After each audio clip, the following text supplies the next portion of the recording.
when you are trying to get to the next level and you can see where you're trying to get to, there is a ceiling that you have to break through. But in order to get to the next level is because you can see what you want to become.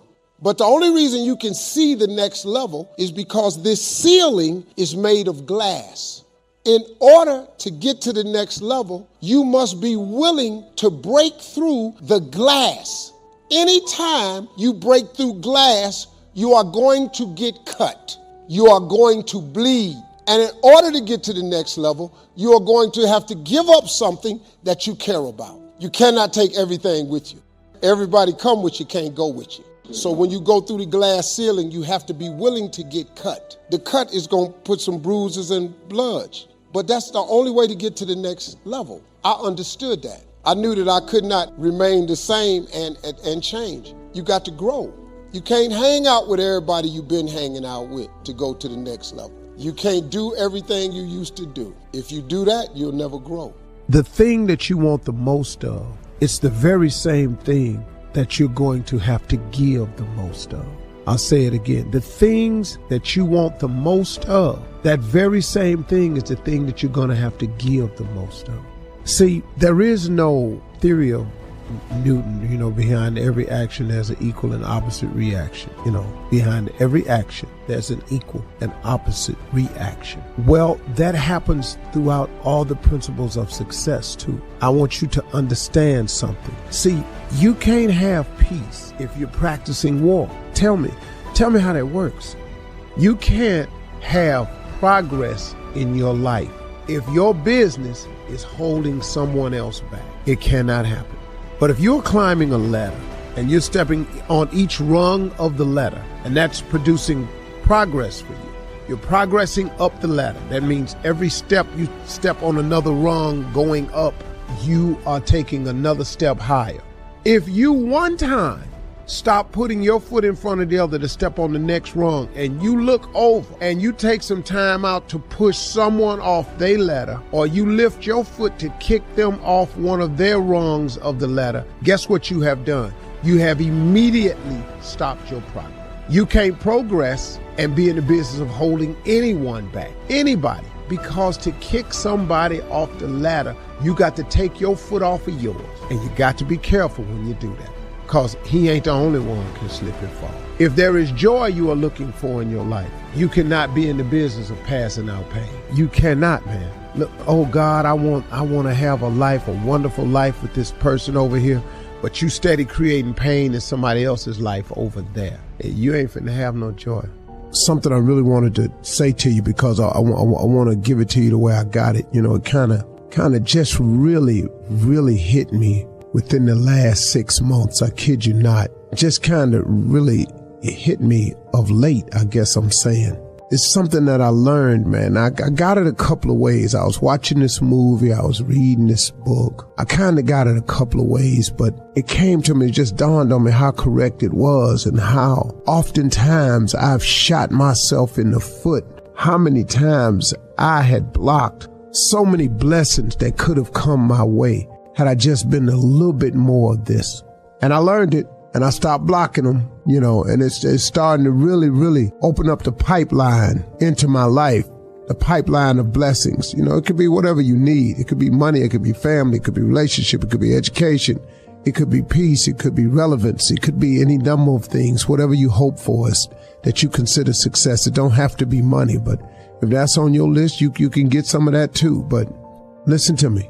Gratitude is the best gift that you can give yourself. What? That don't make no sense, D. Yes, it does.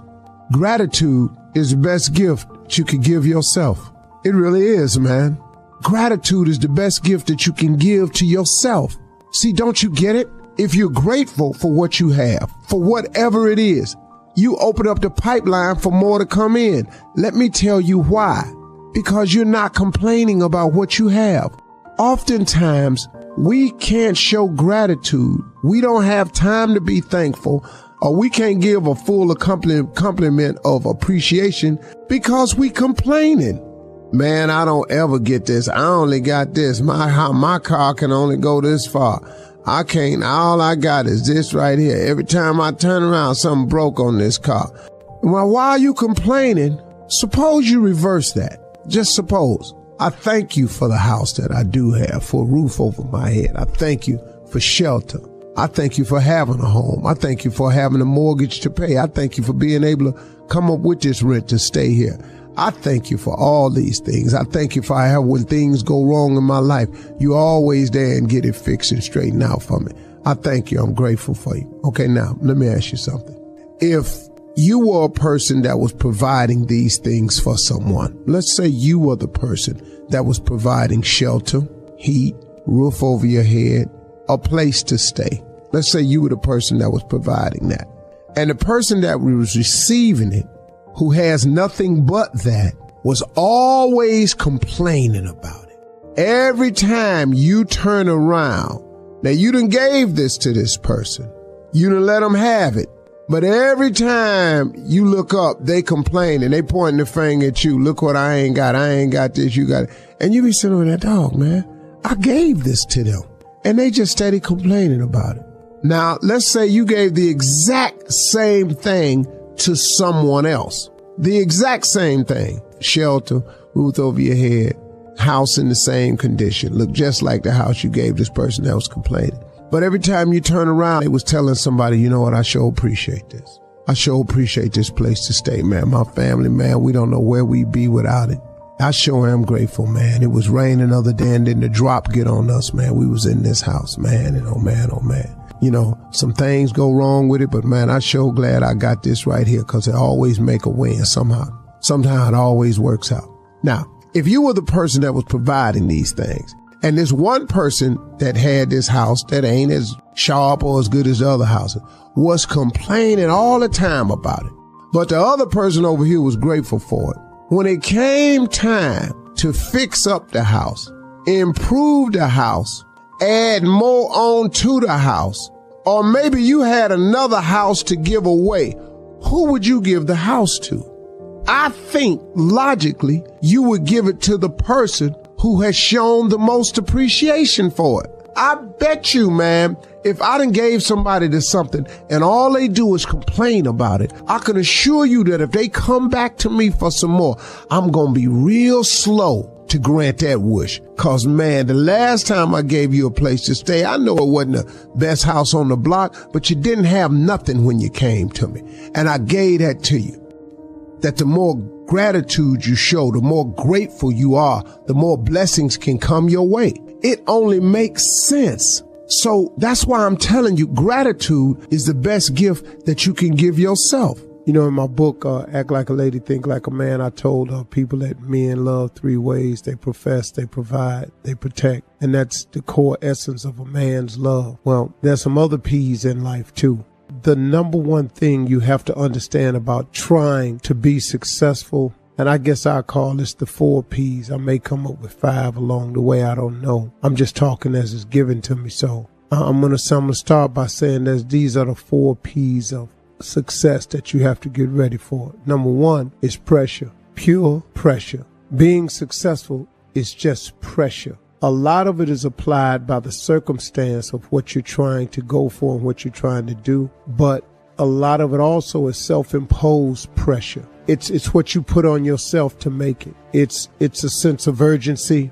It's a sense of necessity. But pressure is the first thing I want you to be ready for. And pressure comes in a lot of different forms, but it's going to be pressure. There's an old saying that pressure busts a pipe. See, that's why most people turn around, because of the pressure of trying to be successful. I want you to get it in your mind that it is going to be a pressurized situation on your rise to the top. Pressurized. It's going to be pressure. It's going to be difficult to do. It's going to be moments when it seems like it's real heavy. It's going to be moments, man, when it feel like you're going to burst. Us all comes from pressure. Pressure busts a pipe. Pressure. But understand that is what it is not going to change. That's it. Prepare yourself. Get ready for there to be pressure. The second thing I want you to understand is when you receive this pressure, you have to persist. You got to stay at it. You got to develop a doggedness. There's a song out that says, why must I feel like that? Why must I chase the cat? Nothing but the dog in me. That's a funny line in that song. because really I was thinking about it one day. I was humming it and it occurred to me. Say, why must I feel like that? Why must I chase the cat? Nothing but the dog in me. And you know, now you could take it in the literal sense that cat chases the dog because it's innately it's in his spirit that cats and dogs are a lot of times enemies. Now people have pets and have proven that if you show love on both sides they can exist, and that happens too. But naturally, innately, when your cat goes by a dog and your dog don't recognize him, there's some barking going on. Quite wishing you made you the Friday nights a most which recommended to it number.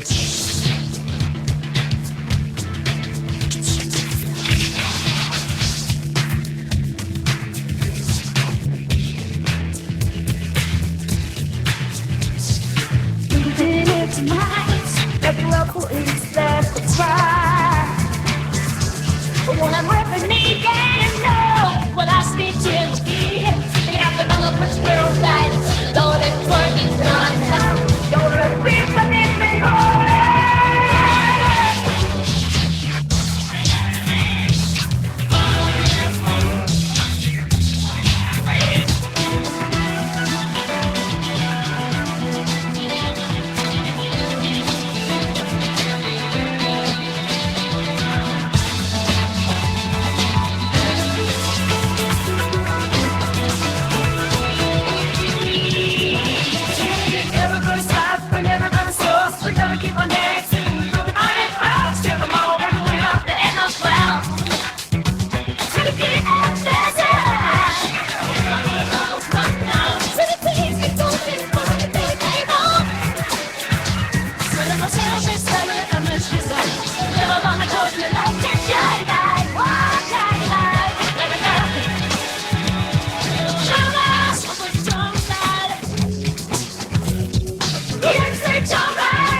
I'm talking about just walking through the neighborhood or something. So, but the reason that this dog is so persistent towards this cat is just cause it's in him. It's innately in him. And what I'm saying to you, just using that as an analogy, is that you got to be persistent in that you got to develop some dog in you now, because pressure takes some fighting back. See, if you don't fight back against pressure, pressure busts a pipe. So what you think it'll do to you? Pressure crack walls. Pressure cause explosion. So if you don't fight back to hold it in, you understand, pressure does most people in. The simple thing called pressure. The weight of what it feels like to want to be successful every single day, over and over and over and over and over. It's just too much pressure. People crack. You got to persist. You have to persist. The thought of giving up can come, but you got to get it out. You got to persist. I'm a college dropout. I was homeless, lived in a car for 3 years. I've lost every single thing I had, family included. I've been written off so many times. But today, the person that you sitting in front of you is a process. I want to talk to you for a moment about the process. Because see, one way to get a person to really follow you is to be the example of what you're trying to get them to follow. You know, my daddy used to tell me all the time, he said, son, best thing you can do for poor people is not be one of them, because you can't help the cause. Your brain is divided into two halves, positive and negative, good and evil. Each half of your brain has millions of factory workers on each side. You got 1 million factory workers on the positive side. You got 1 million factory workers on the negative side. At the forefront of each one of those factories in your brain is a foreman. You got foreman positive and you got foreman negative. You are in charge. You're the boss of the factory. So let me show you how this works. You got a remote control. You go to your house tonight and you press that power button and you press it.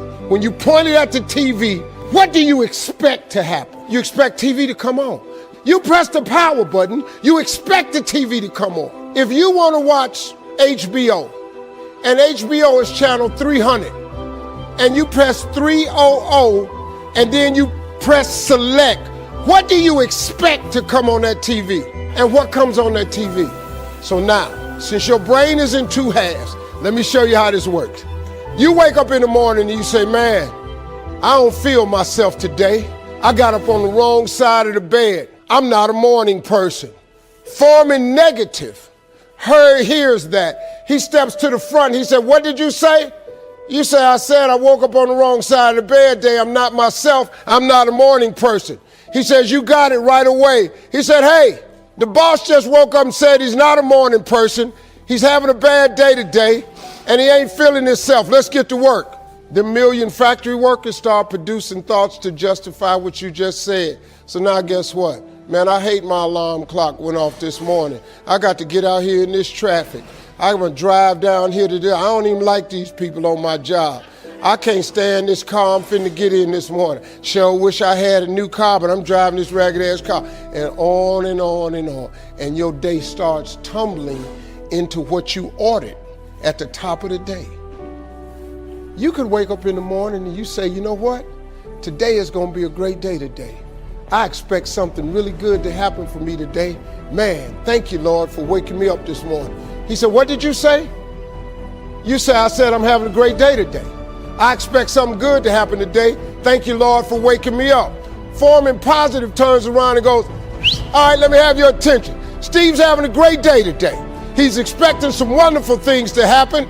And man, let's get it going. And they start manufacturing thoughts. Same brain. Man, I can't wait to go to work today. It may not be the job I want, but at least I got a job. I appreciate the fact that I don't have a car, but at least I can walk to the train. Man, this is gonna be great today. That's how your mind works 24/7. It never turns off.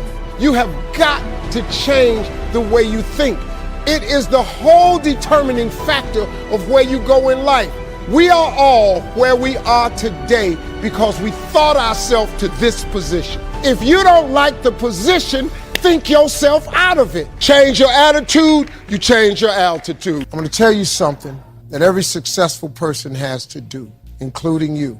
Believe it or not, every successful person in this world has jumped.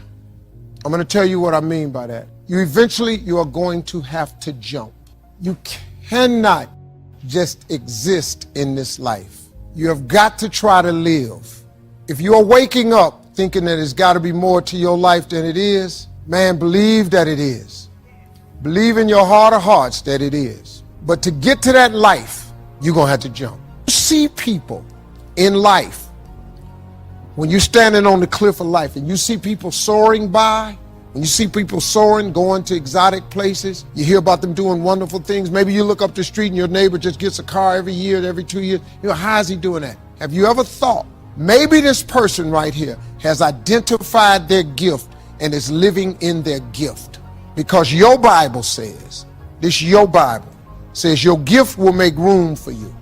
Your gift, not your education. You go get an education, that's nice. But if you don't use your gift, that education only gonna take you so far, man.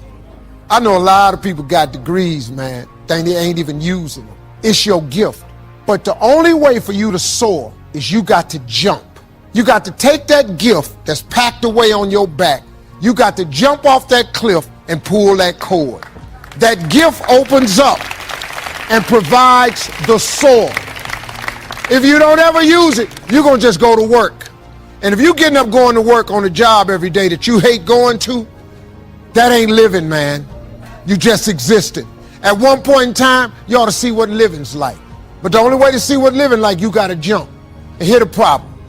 Let me just be real with you. When you first jump, let me tell you something. Your parachute will not open right away. I'm sorry. I wish I could tell you it did, but it don't. When you jump, it's not going to open right away. You're going to hit them rocks. You're going to get some skin toe off on them cliffs.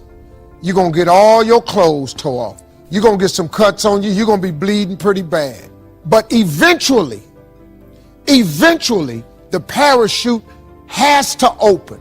That is a promise of God. Here's another thing. You can play it safe and deal without the cuts and the tears. And you can stand on that cliff of life forever safe. But if you don't jump, I got another promise I can make you. Your parachute will never open. You'll never know. You'll never know what God really had for you. I was speaking at a school once. I was talking to the students. The principal was mortified with my message because I was telling the truth. I was telling the kids, your education is important, but your education is not the most important thing in your life. I'm sorry, it's not. Your dream is the most important thing in this world. Principal came up on the stage while I was speaking. Don't ever say that to my school again. Well, I'm just telling you, dog. You could save your kids a lot of pain if you ever talk to them about their dreams. You got to talk to young people about their dreams. If you talk to kids about their dreams, your dreams can spur you to get the education. But if you never find out what a child is dreaming about, you can't hold their attention. It's the dream, man. You got to dream about something so big that it dwarfs all your fears. The way you overcome fear is with your dream. You got to make your dream so big that nothing matters except that dream. You're willing to do everything that's necessary. I was listening to Will Smith the other day. Will Smith said the best things in life is on the other side of fear. It's on the other side of fear. But fear freezes people, man. The fear of failure freezes people. Suppose I don't do it. Well, you might not make it. But I got news for you. If you don't do it, you damn sure ain't gonna make it. Faith is the substance of things hoped for and the evidence of things not seen. I talk to so many people who get older, like some of us are, and they've lost their faith. Well, faith is really simple. Faith is the substance of things hoped for. All that means is in the beginning, you just hope something pop off. You know, you just kind of hope something happen for you. I was hoping I would get on TV. I wrote it on a piece of paper when I was 10, I want to be on TV. The problem I had when I wrote it at 10 was I suffered from a severe stuttering problem. I could not talk outside of my house. So can you imagine when I wrote on a piece of paper, I want to be on TV and turned that in? The first thing the little boy next to me asked me, he 10, well, how long is your TV show going to be? Because you're going to be on TV all day. But when I wrote it on the paper, it wasn't factual. I was just hoping. You just got to start with the hope. Faith is the substance of things that you hope for. You just hope something jump. Then what happened is through grace and favor, he give you a couple of them things you hope for, and then you're supposed to start believing then. Because now it turns into faith. But if you take this scripture, faith is the substance of things hoped for and the evidence of things not seen. Albert Einstein said that imagination is everything. It's the preview to life's coming attraction.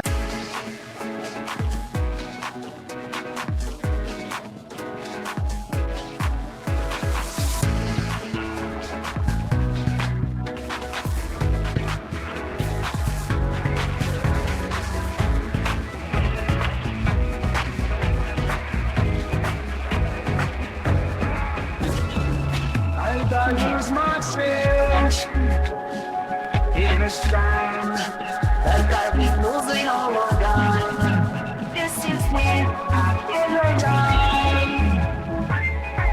and I let you be in your life.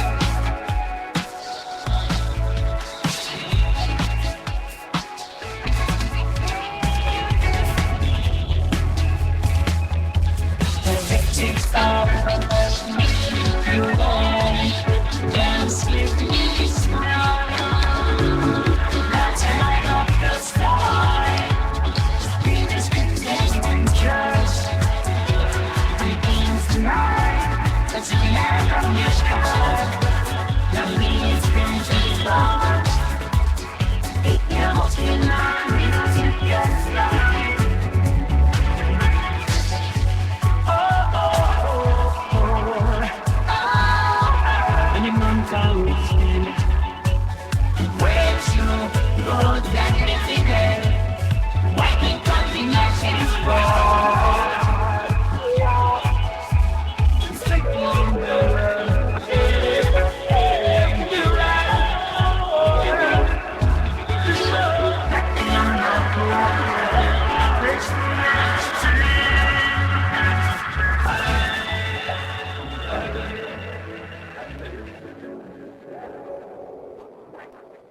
my soul when you feel it.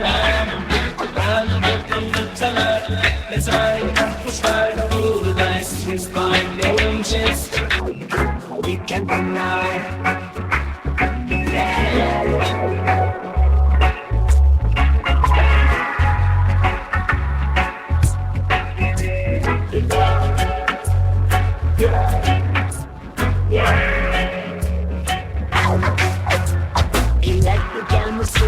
Make me feel alive. Dance with me tonight. Let's ride at the first time. And you just concentrate. He take you tonight. Let's get lost in this and let it ride. I need some space.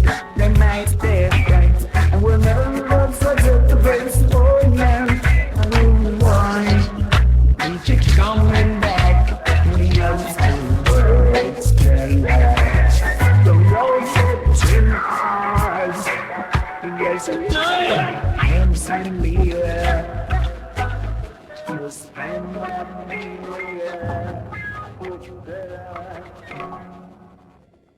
Actions. That's what your imagination is. Your imagination is actually very, very real.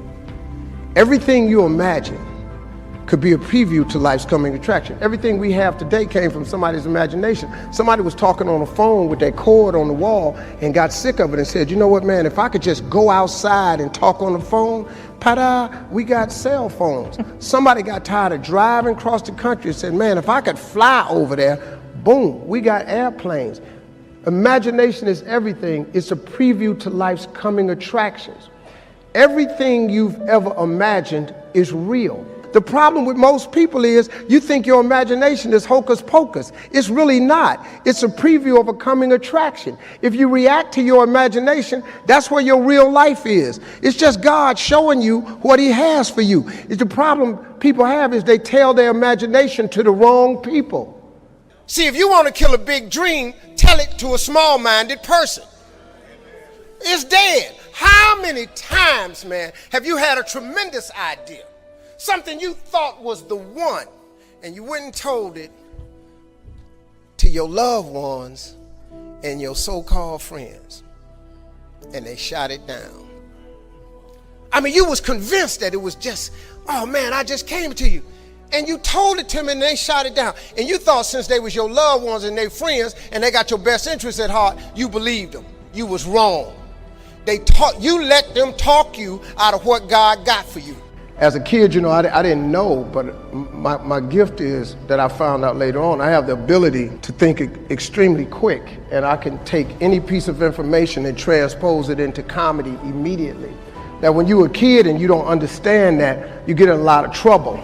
I didn't know what it was until I got older, that this was a gift, that it did make room for me, that I became a stand-up comedian, which started with a dream of mine, and it led to where I am today. It's a lot of stuff that happened in between there.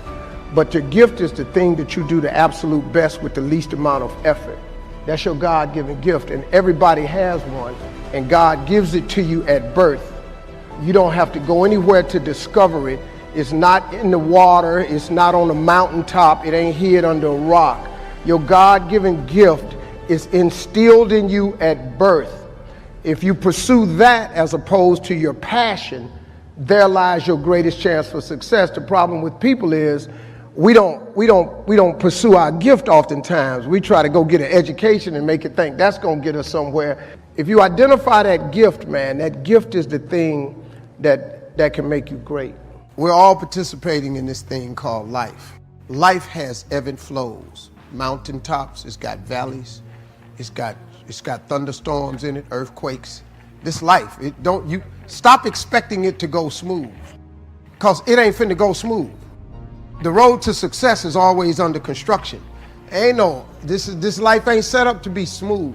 You combat negativity and you combat discouragement with gratitude. It's the one way to combat discouragement is with gratitude. What messes you up is you focus on the thing that's not happening, and that causes you to get discouraged. So whenever you get discouraged, you have to change your focus from what's not happening to what has happened, and it straightens you out immediately. Because what causes the downslide is if you get wrapped up into what ain't happening, it get ugly, man, and it just snowballs. But you have to focus on gratitude. People understand how serious gratitude is. You know, it's a serious principle of success.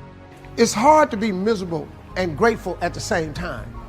You have to take chances in life. If you don't take chances in life, you'll never have the life God has for you. Life is about risk. If you play it safe in life, you ain't gonna have much of a life. If you play it safe, you won't have much of a life. Life is risk.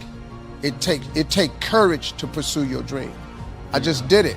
It cost me everything, but eventually, God is very good, man, when he sees you take a leap of faith. He supplies you everything you need. Now, it's gonna cost you something, but most people are not willing to pay what it costs to go after your dream, because you're gonna have to hurt a little bit. And most people don't like being uncomfortable. If you don't want to be uncomfortable, please do not pursue success, because success is a very uncomfortable feeling. And I learned to be comfortable being uncomfortable. See, if you think you're too old to make it, let me give you a prime example. Colonel Sanders.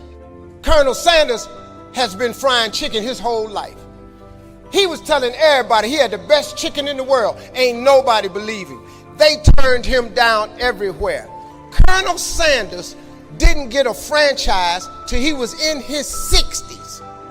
Kentucky Fried Chicken sell more chicken than anybody in the world today. So if you're sitting here thinking because you got a little gray on you, you too late, as long as God waking you up in the morning, that's the sign that he ain't through with you. So what you tripping for? Last year I spoke at the SALT convention. The SALT convention is where billionaires from around the world gather. They gather in Vegas once a year to talk about how they're going to change the world. There's a couple hundred billionaires in this world. They all come to Las Vegas once a year to SALT convention. I was asked last year to be the keynote speaker. And I'm tripping because I'm not a billionaire. And I asked a guy who asked me to do it, I said, I'm not a billionaire, you do understand that. We said, Mr. Harvey, we know everything about you. We know your net worth and everything. I said, well, what can you all learn from me? He said, everything. He said, the reason we want to hear your story is because the majority of us that are billionaires, we inherited some money and we grew it. A couple of us inherited $1 billion, some of us inherited 300 million and we turn it into $1 billion. You come from nothing. What we want to know is how you got to where you are after coming from nothing. How did you live in a car for 3 years and wind up on more TV shows than anybody? How did you survive flunking out of school? How did you survive all of that? We want to know that, because in case something happens to us, we don't really have the information that you have, or how to come from the back to the front, or how to come from the bottom to the top. So I get asked oftentimes to speak. And so when I was telling them how I made it, I was telling them about the fortitude that I developed. And then I told them about the faith that I had. And that was really startling to them. Now, a lot of them are people of faith, but a lot of people who were born with a lot of money ain't really had to have a lot of faith. You understand? You have an idea of what it feels like. You've seen some kids get put in foster care. You've seen Child Protective Services come to somebody's house. You've seen kids come to school with less. You might have been one of the kids that went to school with less. You have struggled to give your kids a better life than the one you had. They don't hear this. But I'm gonna tell you something right now. You can be successful without an education. You can be successful without coming from a rich family. You can be successful. I don't care what color you are, what faith you belong to, your sexual preference. I don't care what's wrong with you. You can be successful. Everybody in your life will have a turn back moment. No matter who you are, you're going to have such a period in your life where it seems like it's not working. You're going to have doubts. You're going to have a lot of trials and tribulations and challenges. And everybody has what's called a turn back moment. You always have a moment in your life where the direction you're going, you will have to make a decision to keep going or you turn back. The sad thing is, the average person turns back. But think about this. If you're going somewhere and you turn back, you can never get there. If you wake up every day and go get in your car and say, I'm going to the store, and halfway to the store, you turn around, and then the next day, you go to the store and you turn around, you do realize that you'll never get to the store. So whatever you needed from the store now is even a greater need because you turn back. And every time you turn back, it does not change the need. So what kept me going was, I made turning back, giving up, never an option. And I had really dark moments, man, where I thought I just didn't think I was going to make it. I mean, where I am today, I didn't see it clearly at all. I had a lot of turn back moments. But you know what it was for me, man? Being successful is so hard, but I realized that not being successful was hard too. The difference between not being successful hard and trying to get successful and hard, if you're trying to get successful and it's hard, at least there's some payout. There's a payoff. If you hang in there, there's payoff. When you're not successful, it's hard. It's hard not having money. It's hard never knowing how to come up with your mortgage and your bond and your rent. It's hard not knowing that. How you going to feed your children? How you going to pay your bills? It's hard, ain't it? So if it's hard that way and it's hard being successful,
might as well deal with how hard it is to be successful, because at least one day that could be a payout. If you just stay in the hard part of life of not being successful, ain't no payoff. I have failed far more times than I've succeeded. You will never succeed more than you fail. That's not how it works. You know why? Because failure is a wonderful teacher. It's the only way to learn. You have to fail. Failure is a part of the process to becoming successful. I tell people this all the time. Michael Jordan, the greatest basketball player in the world, he took 946 game-winning shots. 946 times since he was in high school, the ball has been in his hand to take the game-winning shot with no time on the clock. He has only made 146 of those. He has missed over 700 times, but he has made 146. You know what they write about?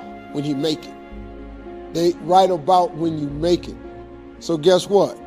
When you get through failing, all you got to do is make one. I've had in my career probably a total of, I've been to over 200 pitch meetings to pitch ideas in Hollywood. Out of those 200, they have picked 5 of them. 200 meetings, 200 show ideas, they've picked 5 of them. But you know what them 5 was? Hits. In 33 years, 5 ideas got picked. All I need is 5 hits. Y'all don't even know I was in them other meetings. They don't write about it. They just write about my hits.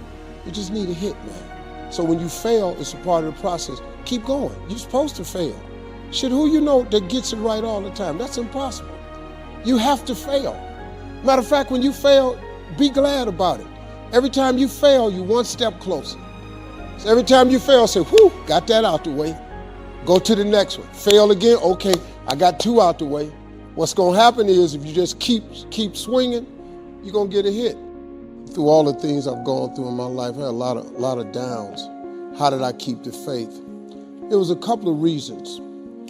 Number one, I know from living that if you quit whatever you're trying to accomplish, if you quit, whatever you were trying to accomplish can never happen. There's not even a remote possibility.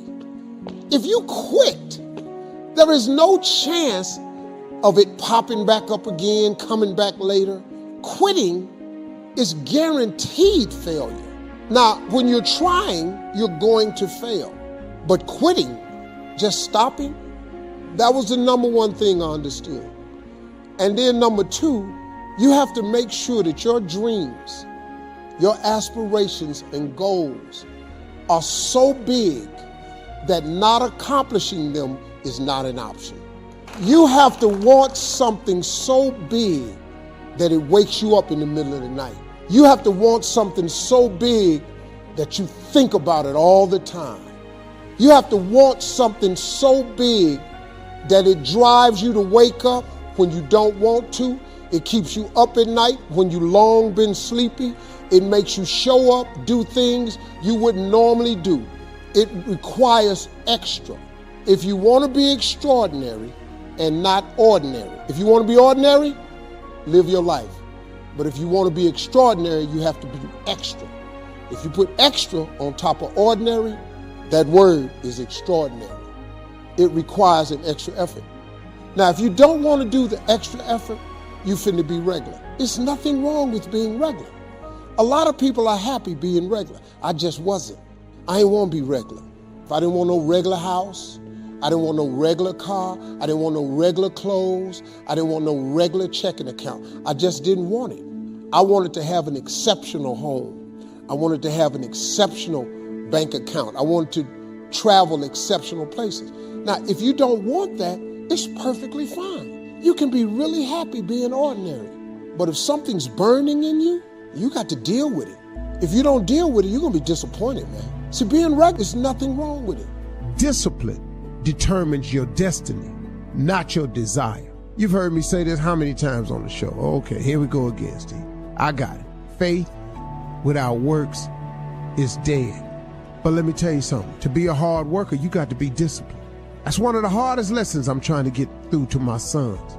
That an undisciplined man is headed to a life of just I can't even tell you, man. You're gonna throw yourself down a cliff if you're not a young man or a man that possesses discipline. Because they got something for undisciplined people. They got some street laws for undisciplined people, and they got some federal laws and state laws for undisciplined people. So that's why them signs is outside on the freeway. We're gonna let you go fast, but 70 is the limit. If you're disciplined enough of a person to leave your house at the time you're supposed to leave your house, 70 miles per hour is absolutely enough. But if you're an undisciplined person, if you don't have the wherewithal to leave your house on time, to go where you want to go, see, the desire is where you want to go. The discipline is how you get there.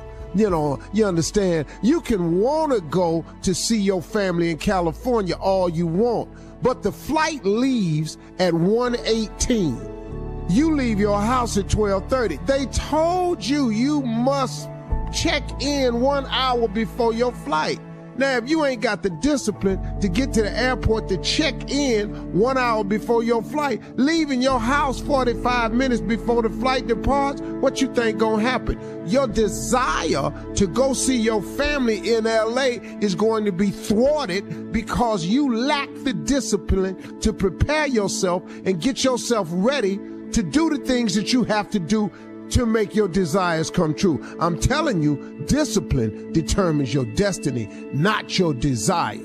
You can write down a list of stuff you want to do all day, but if you don't produce and show the discipline necessary to get there, what you think gonna happen? Huh? Okay, I want to be rich. Okay, I want to make $400,000 a year. Okay, I want to be the best player that there is. Okay, but you don't want practice. See, the cat that's disciplined enough to show up at practice, that's shooting jumpers when everybody gone home, that's the guy that's gonna be the best. The guy that puts us, that's never late for practice, the guy that study the playbook, that's the guy that's gonna make it. That's the guy that's gonna make it. Not the guy that's talking crack. It's talking that smack. I'm gonna make the Pro Bowl, I'm gonna make the All-Star team, I'm gonna be All-American. That's just what you saying. But discipline determines your destiny, not your desire. So now let's talk about this discipline. What is that really, Steve? That's your work ethic. That's your hunger. That's your will. That's what you do. That's how hard you're willing to demonstrate. See, it's a live demonstration now. Discipline is how hard you're willing to demonstrate the attributes and the traits to be what you want to be. Did you hear me? It is your willingness to conduct yourself in a manner that is above and beyond what they say is necessary. When you have a massive goal, something that's big, you must first make it something that not reaching it is unacceptable. Me not living my dream was unacceptable for me. Now, when you get faced with a challenge like living in your car for 3 years, what happened was I had a dream that was so big, my dreams were bigger than all my problems. If your dreams aren't really big enough and your problems are bigger than your dreams, then your problems will be bigger than your dreams. But if your dreams are so big, I had no problem that I was not willing to endure to get to my dream. Now, the key, you said it though, was step by step. Remember this saying, inch by inch, anything's a cinch. Inch by inch. See, so you got to set incremental goals along the way. On your way to, let's say you want to be a millionaire, but let's say you only make $5,000 a year right now, but you want to be a millionaire. Then you have got to take whatever you did to make $5,000 and duplicate it so you can make 10. But when you make 10, that should be a minor celebration. Then when you make 20, that should be another minor celebration. Don't stay frustrated because you haven't reached the million, because it takes a long time to make $1 million. But let's just say you're making $250,000. There's another celebration you should have. So you have to enjoy the journey, because the journey is not going to change. If you wait until you reach your goal to celebrate, you're gonna be, it's mentally debilitating. So you have to have monumental steps along the way and just make inch by inch anything's a cinch. Set very doable goals as you're trying to reach the impossible thing. Stress is necessary.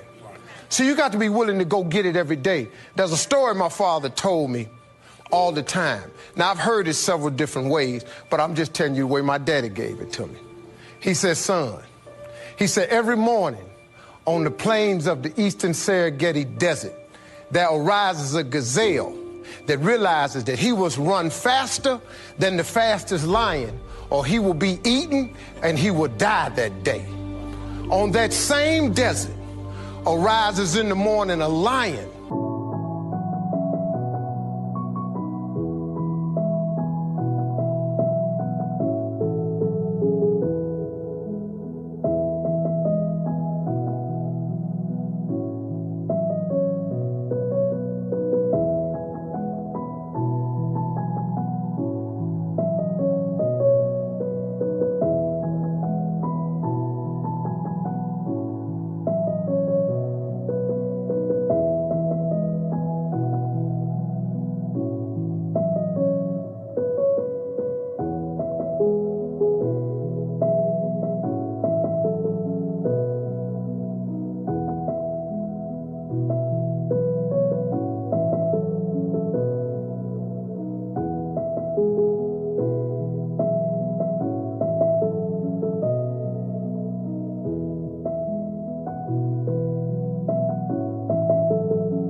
That realizes that he must run faster than the fastest gazelle, or he will starve and he will die that day.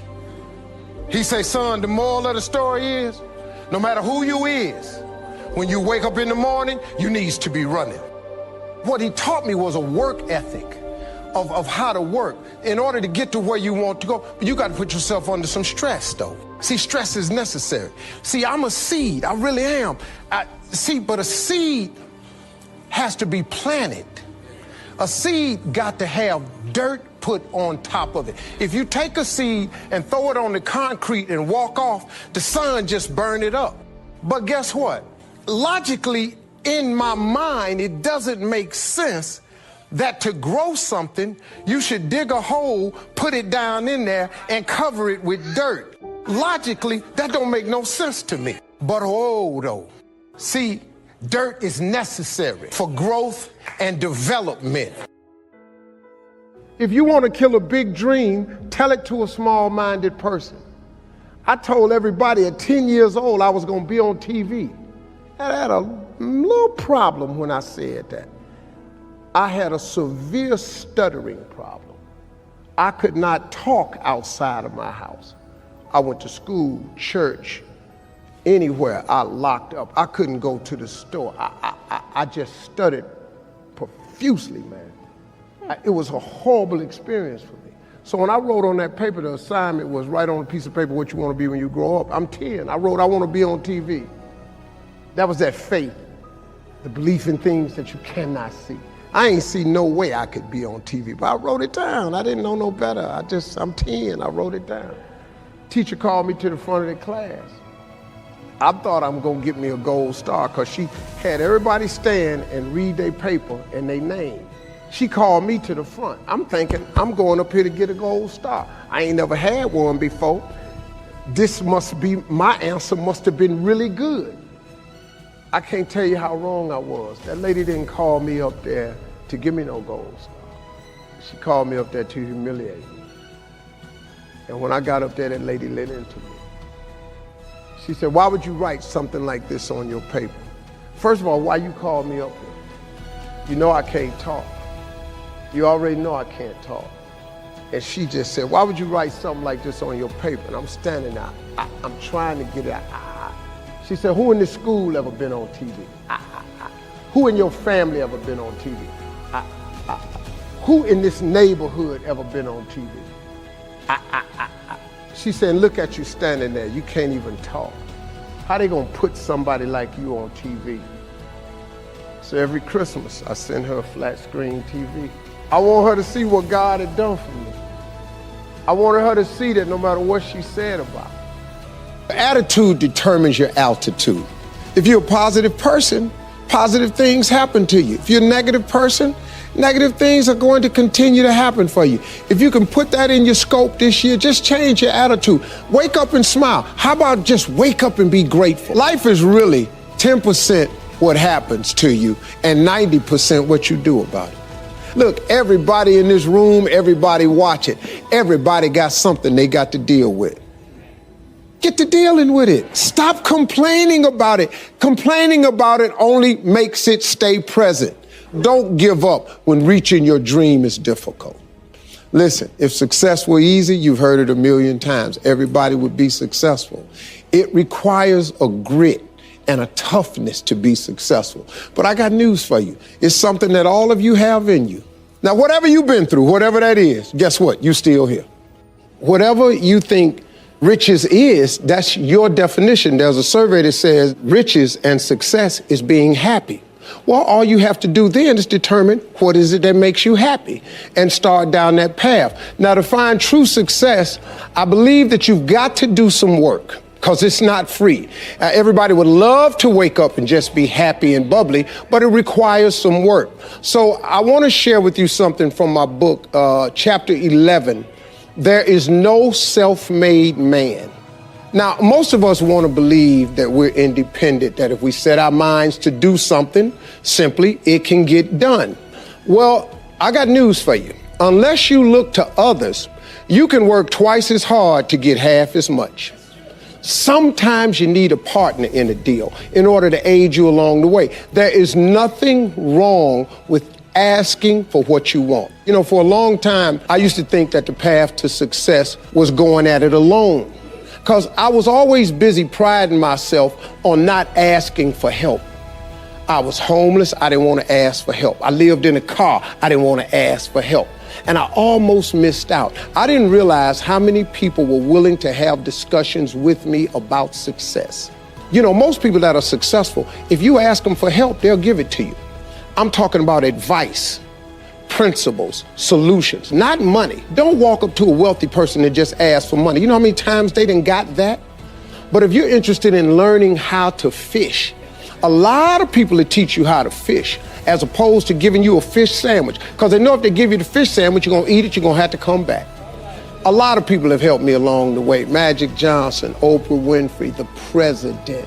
I've had some conversations with some people who have it together, and they've taught me many things about succeeding. Now, you might think that requesting help is a huge ask, but it's not. People don't mind sharing knowledge. What is knowledge unless it's shared? If you have knowledge, but you never share it, how we know you got it? And just remember, there is no shame in wanting something. This whole world is based on wanting something. You know, don't sit up and listen to some group, you know, wanting something is a sin. No, it's not. You gotta want something. The scripture says a man without a dream or vision shall perish. So the day you quit wanting something, you might as well push your chips up to the window. It's a wrap. So lose the shame and you'll have access to more power. And so here's the key that I want to tell you about. Success is all about building relationships. It's not what you know, it's who you know. Some people might not step up when you ask them for help. They might not. But guess what? The worst thing can happen to you. If somebody refuses you, you didn't have it anyway. Well, what are you worrying about that for? Well, they might say no, or they might turn me down. Ask people. You never know. Suppose they say yes. That could be the turning factor. But, you know, there are some principles that will increase your chances of getting a success. Know your worth. Don't let nobody else determine it. And don't assume anything. People aren't mind readers. They don't know what you think, and don't assume they know unless you ask with specifics. And then recognize that no is not a rejection. Every time you hear no, it moves you one step closer to a yes. Everybody can't say no. Now, unless you got a harebrained idea. And just remember that success is about building a world that looks the way you want it to, nobody else. Never be afraid to reinvent yourself. My career, my entire career is a study in reinvention. You know, I started out as a comedian, that was it. I never planned on hosting a radio show, hosting a game show, or hosting a daytime talk show. I never did. Writing books, none of it. Making movies, none of it. Reinvention happens when you diversify your gift. There lies your greatest secret for success. You've got to discover your gift, and when you discover it, you got to soak it. You got to wring it out, man. You got to diversify it. Most of us only have one talent. But do you know that that's all you need? Mine happens to be to take information and immediately transfer it into other kinds of platforms. Now, when I was younger, I actually thought that I could only do that with comedy. But as I've gotten older, I discovered through diversification that it was a little bit more than that. That I could also take information, immediately transfer it into inspiration. I could turn it into motivation. I can offer it as guidance. So now, sitting on a talk show, I actually have something to talk about. All the failed marriages, I got something to talk about. The being homeless, I got something to talk about. Being dead broke, I got something to talk about. Having bad credit, tax problems, I got something to talk about. Whatever hole you've been in, I done just about drug myself through it. But I came out of all of it because I was not afraid to diversify my gift. One of the other tricks for reinventing yourself is not letting your background become a limitation. If you take that background that you're from and never let it define you, but allow it to redefine you, all that stuff works for the good. Do you understand that you needed everything that's happened to happen to you in the exact order that has happened in order for you to be the person that you are today?